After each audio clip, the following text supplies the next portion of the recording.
Assam EVM प्रकरण, Bhajpa candidate पर हो एफआईआर।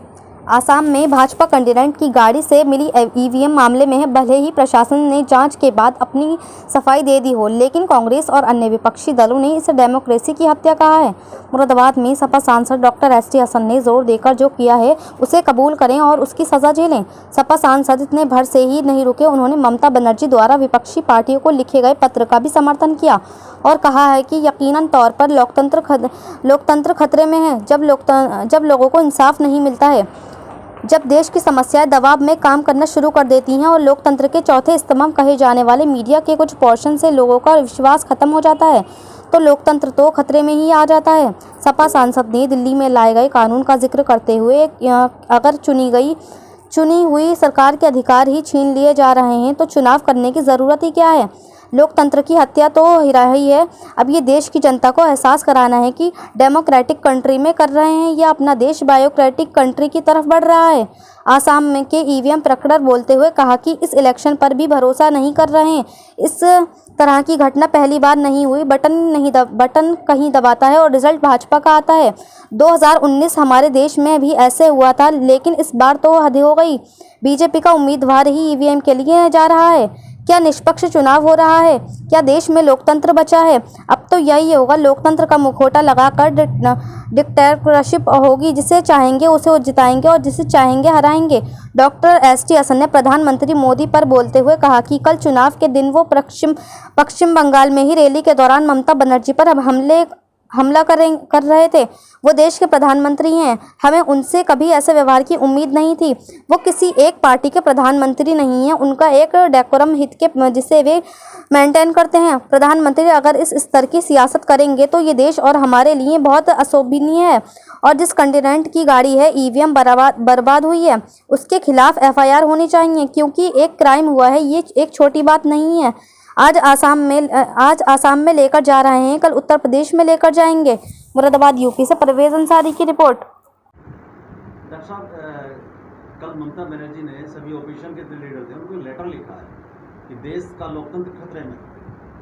आप क्या मानते हैं? आप एमपी हैं, क्या मानते हैं? देखिए, यकीनी तौर पे इस वक्त लोकतंत्र खतरे में है। ये सभी को इस बात का एहसास है। जब हमारी इंडिपेंडेंट संस्थाएं दबाव में काम करना शुरू कर देती हैं, जब इंसाफ नहीं मिलता है, जब माफ़ करना मीडिया के कुछ पोर्शन पे लोगों का एतमाद ख़त्म हो जाता है, तो लोकतंत्र तो ख़तरे में आ ही जाता है। ये स्तंभ है लोकतंत्र के। और अभी आपने देखा कि एक इतनी बड़ी मेजॉरिटी की सरकार ने एक छोटी सी सरकार के लिए एक ऐसा कानून पास करा है दिल्ली सरकार के लिए, जिसमें जनता के द्वारा चुनी हुई सरकार के सारे अधिकार ख़त्म कर दिए गए। एलजी को सब कुछ बना दिया गया। और हमने इस बात को पार्लियामेंट में भी कहा, हमारी पार्टी ने भी कहा कि फिर हमारे इलेक्शन कराने का फ़ायदा क्या है, इसे भी भंग कर दें, कहीं राज्यपाल को बना दें और कहीं एलजी को बना दें। तो लोकतंत्र है कब? लोकतंत्र की तो हत्या हो ही गई है। सबको इस बात का एहसास है।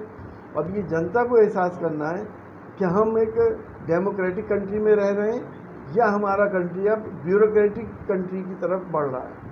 एक चीज़ हो रही, कल चुनाव था आसाम में, एक बीजेपी कैंडिडेट के पास गाड़ी में ईवीएम मिली है, जिसको लेकर के काफ़ी कंट्रोवर्शियल मामला हो गया है। अभी उसमें लोकल एडमिनिस्ट्रेशन ने कहा है कि ये था, ऐसा नहीं था, एक सफाई दी है। क्या मानते हैं सर इस तरह ईवीएम वाले मामले? देखिए, अब इलेक्शंस के ऊपर भी भरोसा नहीं रहा है और ये कोई पहली बार नहीं हुआ है। ईवीएम में जब वोट पड़ता है तो कुछ वफ़े के बाद आप वोट किसी को डालें, बीजेपी का चुनाव छिना जाता है। ये तो हर जगह शिकायतें हैं, हमारे इलेक्शन में भी हुई थी। तो ईवीएम का तो कोई भरोसा ही नहीं। ईवीएम कहाँ हैक हो जाती है। अब इससे हद तो ये हो गई कि बीजेपी का उम्मीदवार जो है वही ईवीएम को लिए जा रहा है। अगर वो लेके जा रहा है तो फिर क्या निष्पक्ष चुनाव हो रहा है? क्या हमारे देश में अब लोकतंत्र बचा है? फिर तो यही होना है कि सीधा लोकतंत्र के मुखौटा लगा के और यहाँ पे डिक्टेटरशिप होगी और जिसको चाहेंगे उसे जिताएंगे और जिसको चाहेंगे उसे हराएंगे। आप इसे कैसे देखते हैं कि कल वहाँ चुनाव था पश्चिम बंगाल में और प्रधानमंत्री पश्चिम बंगाल में ही चुनावी रैली कर रहे थे और टारगेट कर रहे थे ममता बनर्जी को, इसे किस तरह से देखते हैं? देखिए, हमें अपने प्रधानमंत्री से इस तरह के बिहेवियर की कभी उम्मीद नहीं थी। देश का प्रधानमंत्री पूरे देश का होता है, न कि किसी पार्टी का होता है, और उसके कुछ डेकोरम होते हैं और उसको वो मेंटेन करता है। प्रधानमंत्री अगर इस स्तर पे सियासत करेंगे तो ये देश के लिए और हम सब के लिए बहुत अशोभनीय है। लास्ट सवाल कांग्रेस ने बीजेपी कैंडिडेट के लिए एफआईआर की मांग की है कि उसके खिलाफ एफआईआर होनी चाहिए जिसकी गाड़ी मिली है। सपा क्या कहती है, आप क्या कहते हैं? यकीनी तौर पे एफआईआर होनी चाहिए। जो ये क्राइम हुआ है, अपराध हुआ है, कहाँ से लूटी गई, कहाँ से छीन के लेके जा रहे थे, क्या कर रहे थे, इसकी एफआईआर तो होनी चाहिए। ये भी मामूली चीज़ तो है नहीं। अब जब ईवीएम ही ले जाने लगे तो आज आसाम में लेके जा रहे हैं, कल को बंगाल में लेके जाएंगे, परसों को उत्तर प्रदेश में भी ले जाएंगे। तो फिर चुनाव तो एक ढकोसला ही हो जाएगा।